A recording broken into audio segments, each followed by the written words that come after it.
Good morning बच्चों, कैसे हो? हम क्या पढ़ने जा रहे हैं बच्चों? Force on dipole. Dipole, electric dipole के ऊपर फोर्स निकालने जा रहे हैं। अगर इलेक्ट्रिक डाइपोल किसी नॉन यूनिफॉर्म इलेक्ट्रिक फील्ड में प्रेजेंट है तो ठीक है। तो कैसे स्टार्ट करेंगे, ढंग से देखेंगे सभी बच्चे। सबसे पहले मैं आपको डाइपोल डाइपोल इंटरेक्शन ही पढ़ाता हूँ। क्या पढ़ाता हूँ? डाइपोल डाइपोल इंटरेक्शन, और उसके बेसिस पे कुछ क्वेश्चंस भी कराऊंगा। ठीक है, आपको सब समझ में आएगा अच्छे से। सबसे पहले आप जानते हो कि पोटेंशियल एनर्जी क्या होती है? माइनस पी डॉट ई होती है कि नहीं होती है बेटा? और फोर्स क्या होता है? Force minus D U by D are.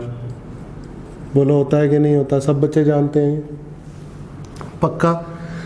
अगर ऐसा है तो फोर्स क्या होगा? Minus of D P dot E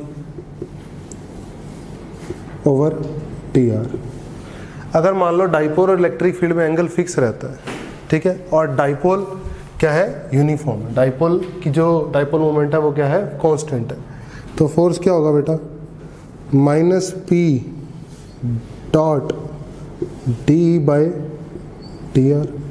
तो ये फोर्स लगता है बेटा डाइपोल के ऊपर नॉन यूनिफॉर्म इलेक्ट्रिक फील्ड में। अगर electric field as a function of R है तो आर यूज करूंगा, as a function of X है तो minus D by D X, as a function of Y है तो minus D by D Y. इस तरीके से हैंडल करेंगे। तो फोर्स कैसे पढ़ना है आपको ये समझ में आना चाहिए सबसे पहली बात। अब हम केसेस स्टार्ट करते हैं। तो केस 1 लेते हैं, सबसे ईजी। यहाँ से स्टार्ट करते हैं। मान लो एक डाइपोल है ये P1 और इससे r दूरी पे एक डाइपोल ऐसे रखा है P2। एक डाइपोल ये, एक डाइपोल ये, ठीक है। ये डाइपोल डाइपोल आपस में कितना फोर्स लगा रहे हैं एक दूसरे के ऊपर? अट्रैक्टिव लगा रहे हैं, रिपल्सिव लगा रहे हैं, सब कुछ बातें करेंगे। कैसे करेंगे बेटा? सबसे पहली बात देखो, इस डाइपोल की वजह से, ध्यानपूर्वक, इस डाइपोल की वजह से जो यहाँ पर इलेक्ट्रिक फील्ड बनेगी वो एक्सियल वाली होगी, बिल्कुल होगी एक्सियल। और किधर होगी? डाइपोल की डायरेक्शन इधर। ये क्या है? Electric field. कौन सी इलेक्ट्रिक फील्ड है? E is electric field due to dipole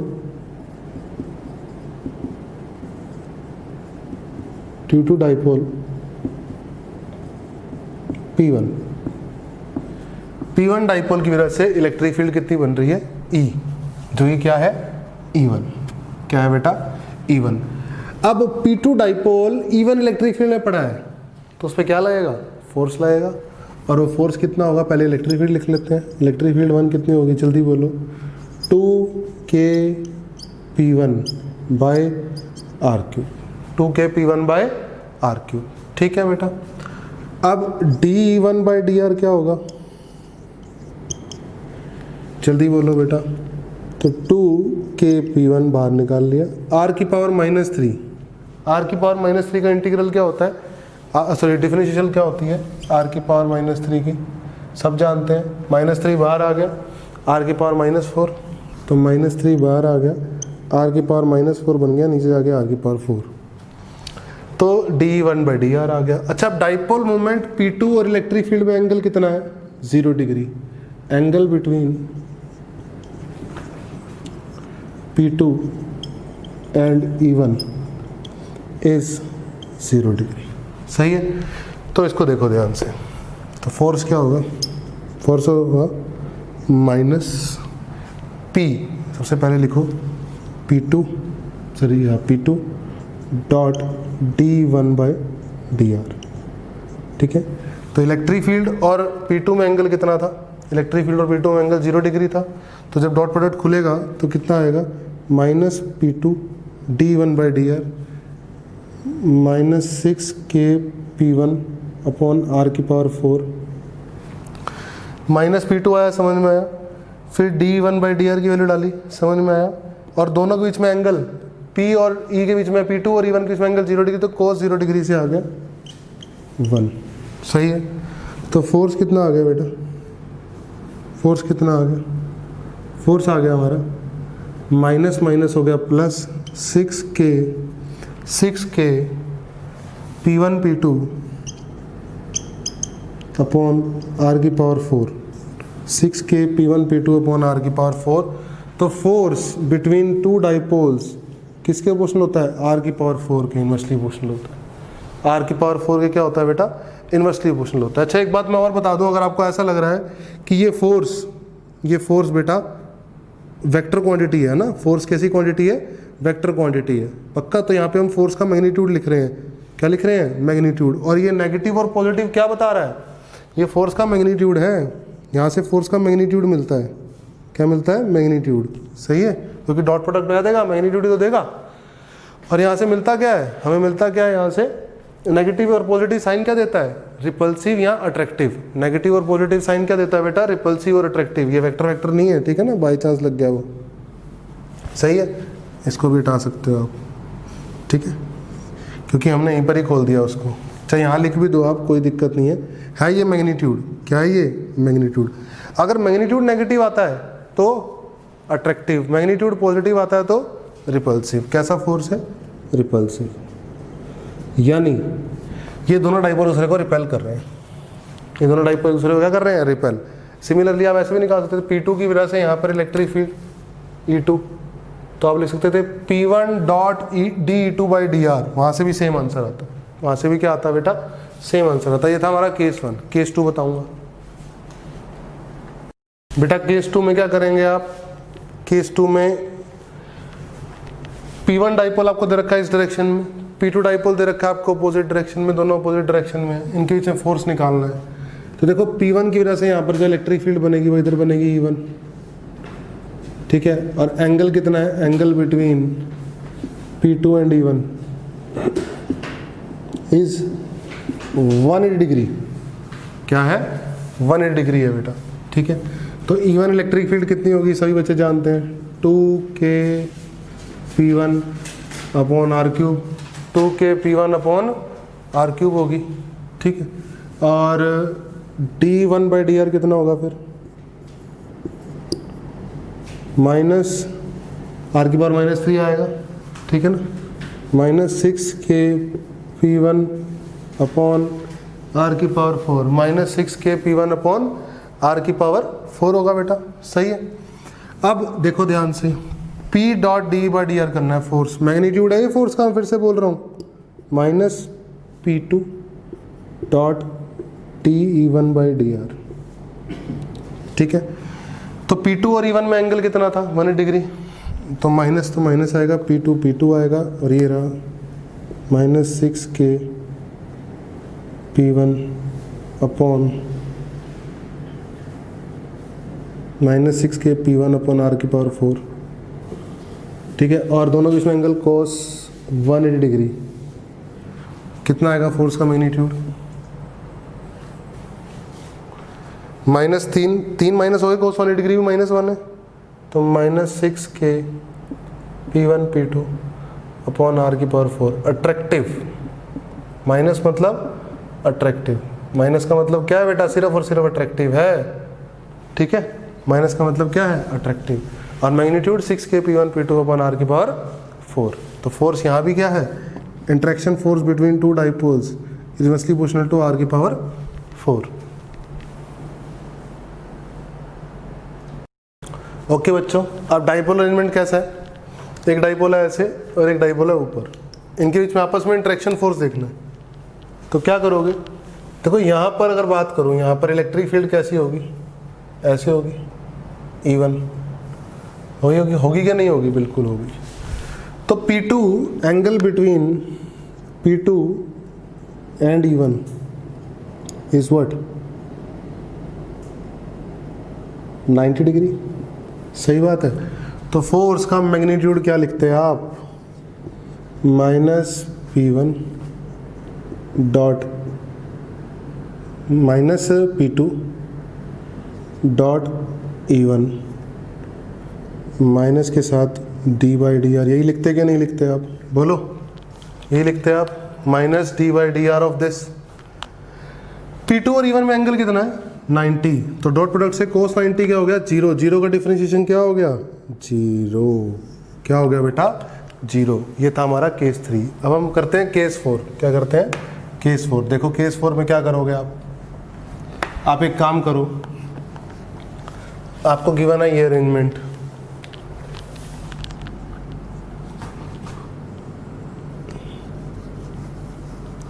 ये P1 है ऐसे, और R दूरी पे ऊपर ही P2 है। P2 की डायरेक्शन भी क्या है, ऊपर। सही है बेटा।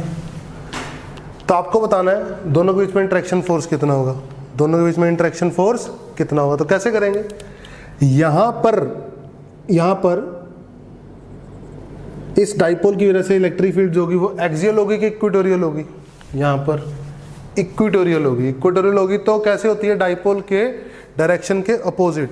तो यहाँ डाइपोल ऊपर है तो डायरेक्शन के अपोजिट नीचे इलेक्ट्रिक फील्ड होगी। कितनी होगी, और कितनी इलेक्ट्रिक फील्ड होगी, जल्दी बताओ। E1, कितनी इलेक्ट्रिक फील्ड होगी, E1। सही है। तो E1 कितना होगा, E1 होगा KP/R3 और KP1, क्योंकि इक्वेटोरियल है। क्या है, इक्वेटोरियल है। पक्का बेटा, कोई दिक्कत वाली बात नहीं है। तो E1 आ गया। अच्छा, P2 और E1 में एंगल कितना होगा, फोर्स क्या होता है मैग्नीट्यूड में, -D of P2 dot E1 by dr। कितना होगा बेटा, माइनस P2 तो P2 है, E1 कितना है, ये है KP1/R3। दोनों के बीच में एंगल कितना है, 180 डिग्री। तो कोस 180 डिग्री कितना है, -1। और इस सारे का D/dr करना है मुझे, बोलो, यही तो करना है मुझे। अब देखो माइनस माइनस हो गया प्लस, ठीक है। तो फोर्स कितना आने वाला है, KP1 P2 बाहर निकाल लो, ये माइनस माइनस हो गया प्लस, तो D/dr ऑफ R⁻³ यही तो करना है। तो क्या होगा, -3 बाहर आएगा और नीचे क्या हो जाएगा, R⁴। तो कितना फोर्स हो जाएगा बेटा, -3 KP1 P2 upon R⁴। Attractive हो गया, नेगेटिव का मतलब क्या है, अट्रैक्टिव, और force inversely proportional to R⁴ हो गया। समझ में आया बेटा, ये था केस नंबर 4। अगर मैं बात करता केस नंबर 5 की, तो यहीं पर ही चेंज कर देता हूँ मैं, हल्का सा चेंज करूँगा। बस क्या चेंज करूँगा कि मैंने P2 क्या करा, नीचे ही ले लिया, मैंने P2 लिया नीचे। अगर मैंने P2 नीचे लिया तो इलेक्ट्रिक फील्ड भी इसकी वजह से तो नीचे ही आएगी, E1। अब E1 इलेक्ट्रिक फील्ड होगी तो इतनी, फोर्स भी यही होगा। लेकिन जब डॉट प्रोडक्ट खुलेगा तो कोस 180 डिग्री नहीं आएगा, इस बार कोस 0 डिग्री आएगा, +1 आएगा।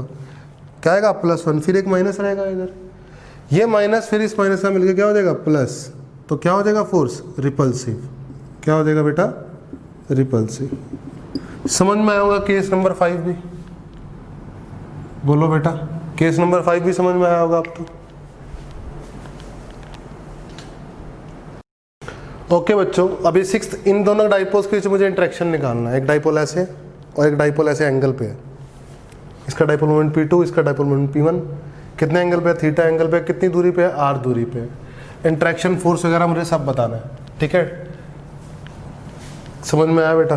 तो क्या करेंगे हम, देखो ध्यान पूर्वक देखो, इस P1 के तोड़ दो 2 कंपोनेंट, ठीक है, बहुत ध्यान से देखना। एक तो तोड़ लिया ये, इसका नाम है P1 cos थीटा, और एक तोड़ दिया ये, इसका नाम है P2 cos थीटा। सही है, पक्का। तो ध्यान से देखो, P1 cos थीटा हुआ ऐसा, R दूरी पे, P2 हुआ ऐसा, सही है। और P2 sin theta, P2 sin theta है, सॉरी P1 sin थीटा है ये बेटा। अरे P1 का कोस थीटा, P1 का साइन थीटा भाई, ठीक है ना, कभी कभी हो जाती है गलती। तो ये P1 का साइन थीटा है ऐसे, सही है, और P2 है ऐसे, सही है बेटा। ये दो ही बने, P1 का कोस थीटा और P1 का साइन थीटा, P2 के साथ R दूरी पे। इसके बारे में अभी सीखा है आपने, फोर्स 0 होता है इसका फोर्स क्या होता है, 0 होता है कि नहीं होता इसका फोर्स। अब आती है इसकी बात, ये भी तो सीख चुके हो, बस P1 की जगह P1 cos थीटा कर दो। पहला केस वन में क्या किया था आपने, आंसर क्या निकाला था फोर्स का, 6K P1 P2 upon r⁴ निकाला था। अब P1 को रिप्लेस कर दो किससे, P1 cos थीटा से। तो केस 6 में क्या बनेगा, force 6K P1 cos theta P2 upon r⁴, और वहाँ रिपल्सिव बना था तो यहाँ भी रिपल्सिव रहेगा, सेम डायरेक्शन में रिपल्सिव बना था ना, बोलो, क्योंकि इसकी इलेक्ट्रिक फील्ड आई थी इधर, तो इनके बीच में एंगल कितना था आपस में, 0 डिग्री था कि नहीं था। एक माइनस du/dr वाला एंगल माइनस था, और एक डिफरेंशिएशन की वजह से माइनस आया था, दोनों माइनस प्लस हो गए थे, और ये तो शुरू में 0 डिग्री था, तो ऑल ओवर क्या आया था आंसर, प्लस आया था। याद है कि नहीं याद है, आंसर आ गया, खत्म। ओके बेटा, आपके लिए इलस्ट्रेशन लेके आया हूँ। क्या गिवन है मुझे, water molecule is placed at A distance L from line carrying charge density lambda. पहली बात तो ये लॉन्ग लाइन है, carrying charge density lambda, uniform है लैम्डा, ठीक है। हमें क्या बताना है, find maximum force exerted on water molecule. Water molecule के ऊपर, ये वाटर मॉलिक्यूल रख दिया इस लाइन चार्ज के सामने, ठीक है ना, इसके ऊपर कितना फोर्स लगेगा। Shape of water molecule and partial charges on hydrogen and oxygen atoms as shown, मतलब इस तरह की शेप है वाटर मॉलिक्यूल की, ठीक है। तो आपको सबको अच्छे से पता है कि अगर ये -2q है तो इस -2 को ऐसे कर सकते हैं, -q और -q, ये -q से q एक डाइपोल बनेगा बेटा P1, ये -q से q इधर एक डाइपोल बनेगा P2। इसका मैग्नीट्यूड कितना होगा, magnitude charge into separation d, इसका भी कितना होगा, चार्ज इंटू सेपरेशन d, दोनों के बीच में एंगल कितना है, थीटा। तो नेट डाइपोल मोमेंट क्या होगा, वेक्टर सम कर सकते हैं हम, √of p² plus p² plus 2pp cos theta. तो कितना आएगा नेट डाइपोल मोमेंट बच्चों, p² plus p², 2p² common आ गया, 1 प्लस cos थीटा। बोलो सही बात है, 1 प्लस cos थीटा का फॉर्मूला जानते हैं हम, 2 cos² θ/2, तो 2p², 2 cos² θ/2 का रूट कितना आएगा, 2p cos θ/2। ये नेट डाइपोल मोमेंट आ गया। क्या आ गया बेटा, ये नेट डाइपोल मोमेंट, ठीक है। अब नेट डाइपोल मोमेंट हमारे पास आ चुका है, तो नेट डाइपोल मोमेंट कितना आ गया, 2p कितना है, q इंटू डी cos θ/2, सही है। p की वैल्यू तो q इंटू डी है ना। अब नेट डाइपोल मोमेंट आ चुका है, इससे L दूरी पर रखा गया है, इस लाइन चार्ज डेंसिटी से डाइपोल मोमेंट को L दूरी पर रखा गया है, ठीक है। तो देख लेते हैं, अब इसको इरेज कर लेते हैं और थोड़ा समझ लेते हैं कैसे डील करेंगे अब हम आगे, ठीक है।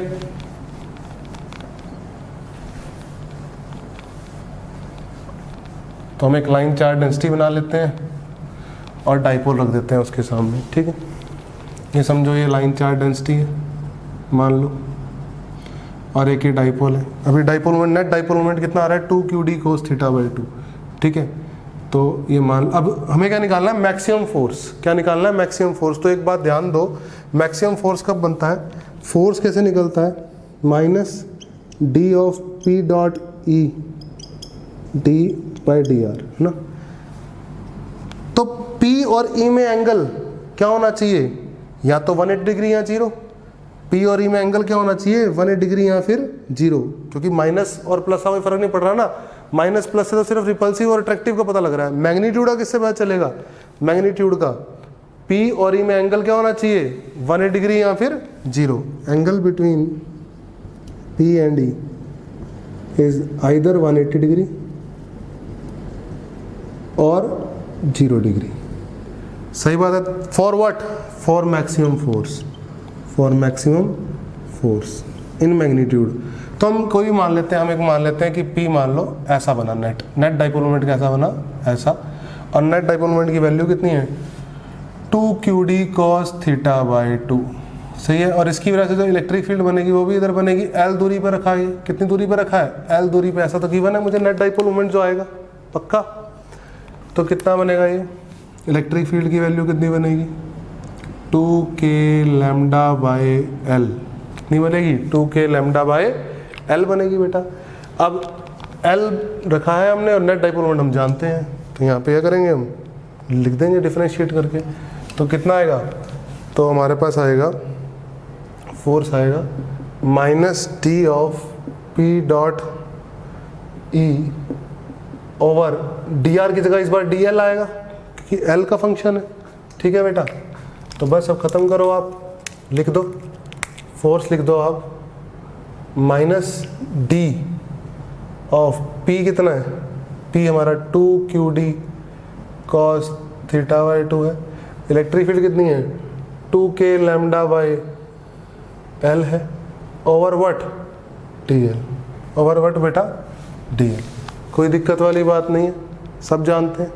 तो बस तो कर दो बेटा, क्या आ गया फोर्स कितना आ गया, जो कांस्टेंट है बाहर निकाल लो, माइनस बाहर निकाल लिया 2 cos theta by 2, cos theta by 2, और ये वाला 2 भी बाहर आ गया तो 4 हो गया, और ये k भी बाहर आ गया, और लैम्डा भी बाहर आ गया।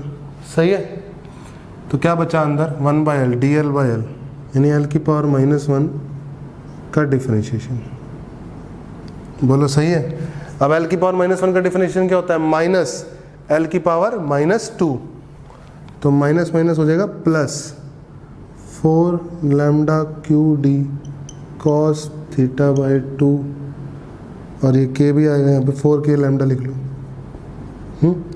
अपॉन एल स्क्वायर, अपॉन क्या आएगा बेटा एल स्क्वायर। सही है, तो ये फोर्स आ गया, क्या गया ये फोर्स। फिलहाल ये पॉजिटिव आया तो रिपल्सिव है। अगर मैंने डाइपोल मोमेंट इधर ले लिया होता तो नेगेटिव आ जाता, अट्रैक्टिव होता, इसमें कोई दिक्कत वाली बात नहीं। ओके बेटा, एक इलस्ट्रेशन लेके आया हूँ आपके लिए। हमें 3 कॉन्सेंट्रिक स्फेरिकल शेल्स दे रखी हैं। ये शेल ए है, इस पर चार्ज डेंसिटी सिग्मा है। शेल बी है, इस पर चार्ज डेंसिटी माइनस सिग्मा है। शेल सी है, इस पर चार्ज डेंसिटी सिग्मा है। ठीक है, मुझे बताना है तीनों शेल का पोटेंशियल, ए शेल का, बी शेल का, सी शेल का। और नेक्स्ट पार्ट में मुझे बताना है अगर शेल ए और सी का पोटेंशियल सेम है तो हमें प्रूव करना है कि सी की वैल्यू जो होगी, ये जो रेडियस है सी, ये ए प्लस बी होगा। ठीक है, तो अब कैसे हैंडल करेंगे बेटा इसको, ध्यान से देखो। तो इस पे चार्ज कितना हुआ, charge on shell A sigma into area, क्योंकि सिग्मा होता है चार्ज अपॉन एरिया, तो 4 पाई ए स्क्वायर। बी शेल के ऊपर charge minus sigma into 4 pi B square. C shell पे charge minus sigma into 4 pi सी स्क्वायर। चार्जेस आ गए बेटा। ठीक है, अब ए शेल का पोटेंशियल लिखेंगे, क्या आएगा ए शेल का, इस शेल का पोटेंशियल, इसके खुद के सरफेस की वजह से चार्ज कितना है ये, तो के Q A sigma 4 pi A square, के क्यू अपॉन ये वाला रेडियस ए, इसकी वजह से पोटेंशियल, पॉजिटिव चार्ज का पॉजिटिव पोटेंशियल, नेगेटिव चार्ज का नेगेटिव पोटेंशियल, माइनस के क्यू कितना है sigma 4 pi B square upon, अब सुनो यहाँ पे पोटेंशियल देखना है इसकी वजह से, तो जो इसके सरफेस है वही अंदर, तो अपॉन बी। सिमिलरली जो इसके सरफेस पे वही अंदर ए के ऊपर, तो प्लस के सिग्मा 4 पाई सी स्क्वायर अपॉन सी। सही है बेटा। अब आ जाओ बी के पोटेंशियल पे। बी के पोटेंशियल की बात करूँगा तो देखो ये शेल का सारा चार्ज सेंटर पे ज्यूम किया जा सकता है, तो के क्यू अपॉन आर, तो के क्यू अपॉन आर कितना बनेगा बी। ठीक है, तो कितना है के सिग्मा 4 पाई ए स्क्वायर अपॉन बी। जिसके सरफेस है वो तो खुद को यही है, minus k sigma 4 pi B square upon B. और ये वाला पॉइंट इस शेल के तो अंदर ही है, तो इसके जो सरफेस है पोटेंशियल खुद के चार्ज की वजह से वही अंदर, के सिग्मा 4 पाई सी स्क्वायर अपॉन सी। चलो सी का पोटेंशियल लिखते हैं, सी का पोटेंशियल। अब ये दोनों चार्ज सेंटर पे ज्यूम किए जा सकते हैं, बोलो, तो सिग्मा और माइनस सिग्मा। ठीक है, दोनों चार्ज कहाँ ज्यूम किए जा सकते हैं, सेंटर पे ज्यूम किए जा सकते हैं।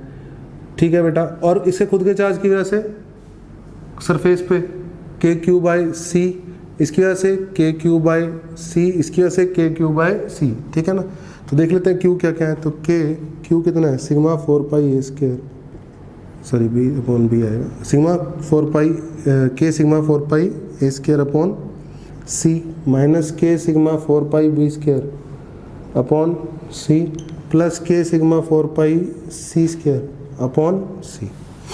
ठीक है बेटा, के सिग्मा आप सोल्व कर सकते हो, के लिख दो 1/4 4 कट भी जाएगा, ए से भी कट जाएगा, सिंप्लीफाई तो कर ही सकते हो। तो ए तो आंसर आ ही गया। अब बी पार्ट, ए और सी का सेम पोटेंशियल है, इसका और इसका, ठीक है, तो सेम पोटेंशियल है, तो के सिग्मा 4 पाई सारा निकाल के कॉमन उड़ा दो, ठीक है, तो क्या बचेगा के sigma 4 pi, k sigma 4 pi, k sigma 4 पाई, यहाँ से भी के sigma 4 pi, k sigma 4 pi, k sigma 4 पाई, ये सब कॉमन लेके उड़ा दिया, तो क्या बचा ए स्क्वायर अपॉन बी बचा a, b square upon b बचा minus b, c square upon c बचा c is equal to a square upon c बचा, बी स्क्वायर अपॉन सी बचा